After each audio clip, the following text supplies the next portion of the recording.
¿Estás ahí? ¿Estás a bordo de AM550? ¿Estás a bordo de 24/7 Noticias? ¿Salimos? Viaje al puerto de la noche. El pasaje que nos merecemos a esta hora. En esta noche, en esta vida. Subite que nos espera lo mejor. Viaje al puerto de la noche. Conduce el escritor y periodista Sergio Sarachu. Ingeniero Rodolfo Serradell, muchísimas gracias por recibirnos a esta hora allí en Santa Rosa. ¿Cómo le va? Buenas tardes, buenas noches, Sergio. Muy amable de su parte. Y un saludo a toda su audiencia, que es significativamente importante desde el punto de vista hídrico Neuquén con La Pampa. Ingeniero, bueno, una noticia nos conmovió esta semana y es el anuncio de que la laguna Urrelauquen, allí cerca de Puelches, se había secado. ¿Esto es normal? ¿Por qué sucede esto? Bueno, esto en principio sucede por la combinación de dos factores, uno climático y el otro humano. La Argentina, a pesar de que esta subcuenca, que pertenece a la cuenca del río Colorado, esta subcuenca de 1.700, casi 1.700 kilómetros, es una cuenca que fue abandonada en principio yo diría, por la hermandad que hubiéramos tenido que tener mendocinos, sanjuaninos, catamarqueños, etcétera. Esta cuenca nace en Catamarca y se une al río Desaguadero, Salado, Chadilubú, Curacó, con los ríos San Juan, Mendoza, Tunuyán, el Diamante y el Atuel. Ajá. Y atraviesa toda la provincia de La Pampa, desembocando en el río Colorado a la altura de Pichimahuida. La segunda variante, que aparte de la climática, es el uso, yo digo, irracional, un poco mezquino, de Mendoza, de San Juan y demás, donde no nos considera como partícipes necesarios de una cuenca que hasta la Corte Suprema llegó a definirla como una cuenca, digamos, no endorreica, claro. no endorreica, sí. Claro. De tal manera que, bueno, nos hemos sentido profundamente discriminados. En realidad ha sido, a mi juicio, una constante del pueblo argentino. Es decir, eso nos rasgamos las vestiduras con cumplir con la Constitución, con ser solidario, y ciertamente estamos muy lejos de eso. Yo que tengo la suerte de vivir algunos meses en Canadá, uno compara lo que es solidaridad de un pueblo canadiense con el nuestro, y dejamos mucho que desear. Le recuerdo a la audiencia que estamos en Santa Rosa, La Pampa. Estamos hablando con el ingeniero Rodolfo Serradell. Quiero agradecerle al diputado provincial Francisco Traba, que fue quien me hizo el contacto, la posibilidad de hablar con usted, ingeniero. Este manejo, si no tiene una conciencia solidaria por parte de las provincias, afecta profundamente a quienes están, en este caso, a aguas abajo. ¿Cómo se puede hacer para revertir, por ejemplo, esta situación, este impacto ambiental en Urrelauquen que se acaba de secar? Bueno, sí, justamente mi visión, al no ser un experto, practiqué una serie de escenarios posibles.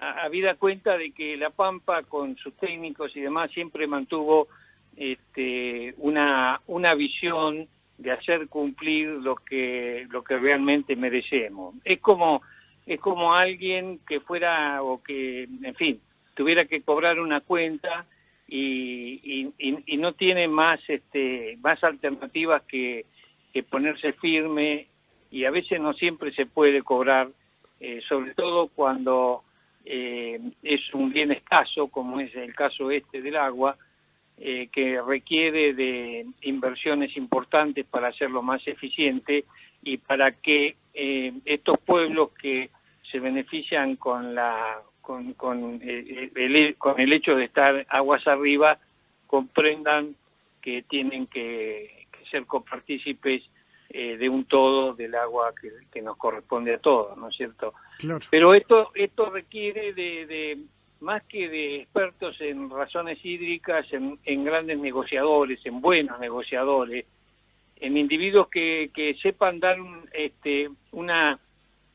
una visión de ganar, una visión donde nosotros no venimos a reclamarle algo inapropiado, pero sabemos y comprendemos también que han evolucionado con un bien que no les pertenece y que hay que zanjearla, esta diferencia, de alguna manera.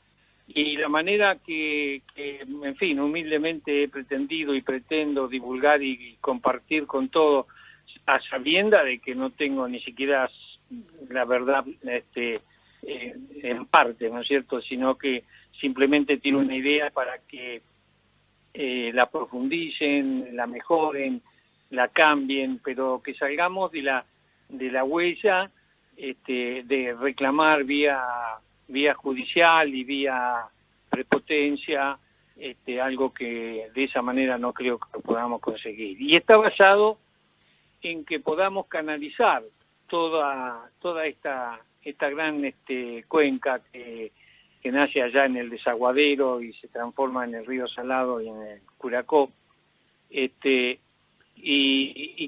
que podamos transportar agua potable, que yo creo que es factible, porque en realidad todos los ríos que son afluentes al Desaguadero son ríos que en su origen son de aguas dulces, Claro. pero que en su transcurso, en su última etapa, cuando desembocan en el Desaguadero, pasan por una serie de humedales sumamente salitrosos, y es donde adquiere una salinidad que la provincia de Buenos Aires y Río Negro no quiere saber nada con que esa agua ingrese en el río Colorado.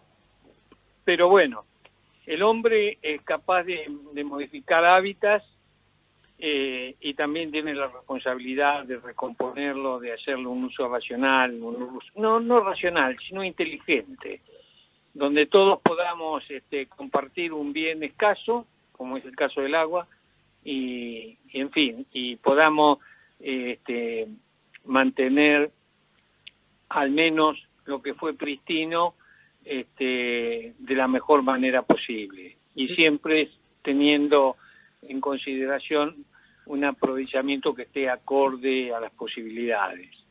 Mendoza, con el Atuel Diamante, han exagerado un poco la extracción del agua. Obviamente, ahora cuando uno le reclama su parte, están en compromiso. Pero yo creo que hay expectativas y razonables situaciones para poderlo subsanar. Volviendo a su tema primordial, referido a la laguna Urlauquen, Urre en mapuche significa tiniebla, Bruma. neblina, Claro. etcétera, ¿no? Y esto es así porque esta gran laguna, en el periodo de invierno, su temperatura, por ser de poca profundidad, las aguas de su laguna son más calientes que el ambiente, y entonces se evaporan y producen una neblina. Ajá. Esta laguna tiene algunas anécdotas que con seguridad a los neuquinos les va a llamar la atención.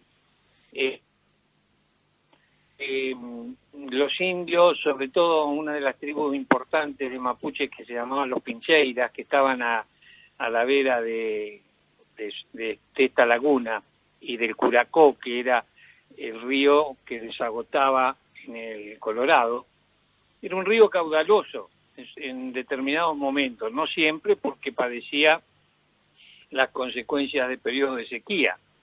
La climatología de nuestra provincia y de toda la cordillera tiene normalmente altibajos de sequía y altibajos de excedentes de humedad, ¿no? Ajá.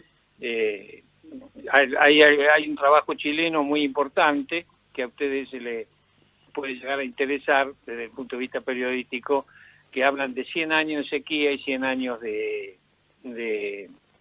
digamos, de exceso de agua. Fue así como hemos tenido muchos acontecimientos que lo testifican, y este trabajo estuvo basado en una serie de estudios paleontológicos y de otra naturaleza, geológicos, etcétera, con las famosas araucarias que se encontraron petrificadas en la región de Malargüe. Claro. Ingeniero, usted me hablaba de los Pincheira allí en esa zona y deben tener relación con los Pincheira del norte neuquino. Sí, decididamente.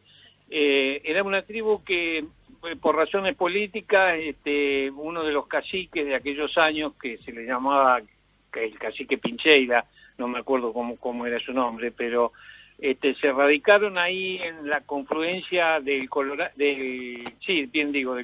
con el Curacó. Hay una anécdota muy interesante del teniente Levalle, que habiéndose enterado que el viejo Pincheira había mandado un malón a juntar hacienda para llevar a Chile, había quedado desprotegido, y como era un hombre buscado por el ejército argentino, incluso también por disidencias que había tenido con algunos caciques de la provincia de Buenos Aires, lo mandan a ver si lo podían capturar, y Levalle escribe en un parte diario que fue imposible, o que era imposible, cruzar a esa altura de la costa, entre la costa del río Colorado y el Curacó, por el caudal que traía. Hablaban de 15 metros de profundidad e incluso hasta algo más. Bueno, cuando vuelve, le dice al general que comandaba Puerto Argentino, que era Bahía Blanca, en Bahía Blanca estaba, ¿no?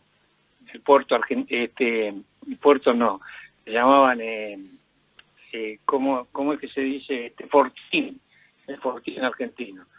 Bueno, y le pide caballos para hacer todo un rodeo, y rodea toda la laguna Urlauquen, y cruza un poco más arriba de las sierras del Iguilcalel, y lo toma capturado Pincheira. Pero hay muchos antecedentes. Otro fue una expedición que creo que estaba a cargo de Villegas, que sale con 100 hombres corriendo a un malón de los Pincheiras, y estos se esconden en la laguna, era por allá por mayo, junio,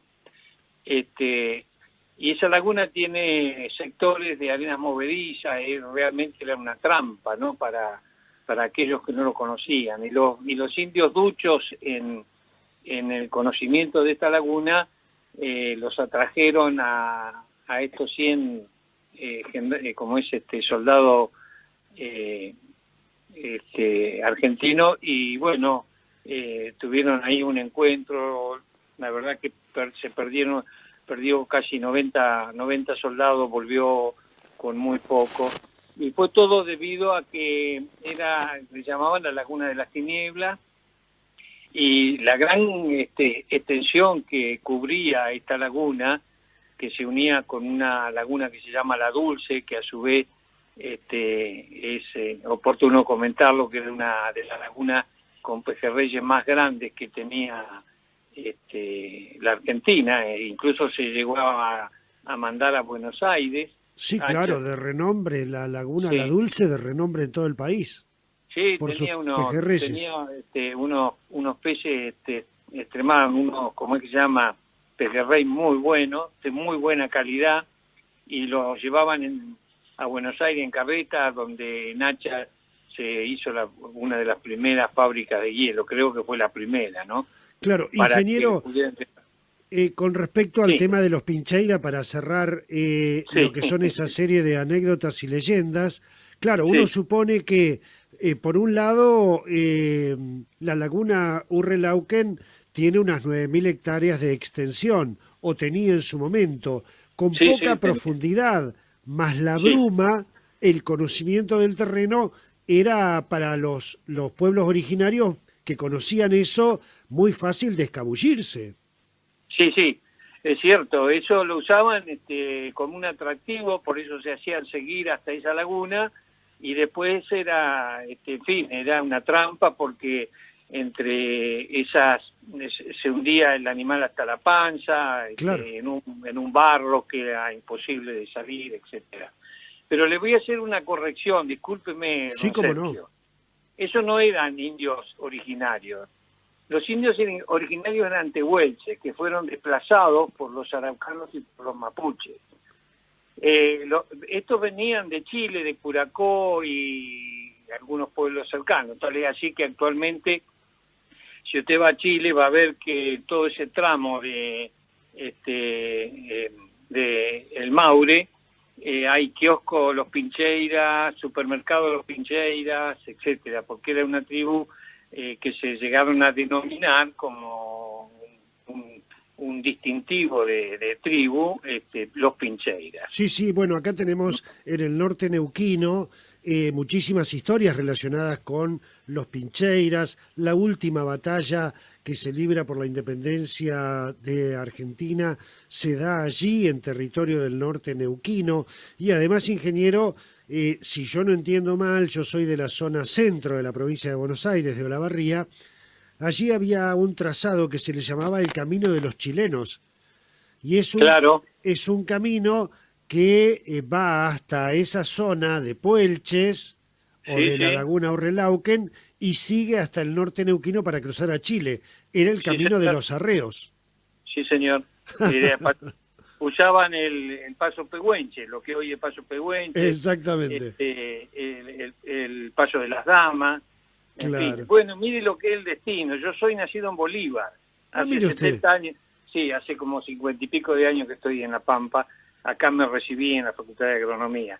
Pero estos últimos años se me dio por incursionar de la mano de un profesor que ya ha fallecido y que aprovecho para recordarlo, de Carlos Peso, donde incursioné por distintas razones en la lectura de todo lo que es la parte hídrica. Bueno, ingeniero, yo le agradezco muchísimo que nos haya recibido a esta hora. Le Muchísimas gracias. dejo una Sí, aprovecho para dejarle una inquietud. sí, cómo no. A mí me interesa mucho lo que pasa con la laguna La Fea y La Negra, que están a 4.000 metros de altura sobre el nivel del mar, y que son los, ¿cómo es que se llama? ¿Afluentes del Barrancas?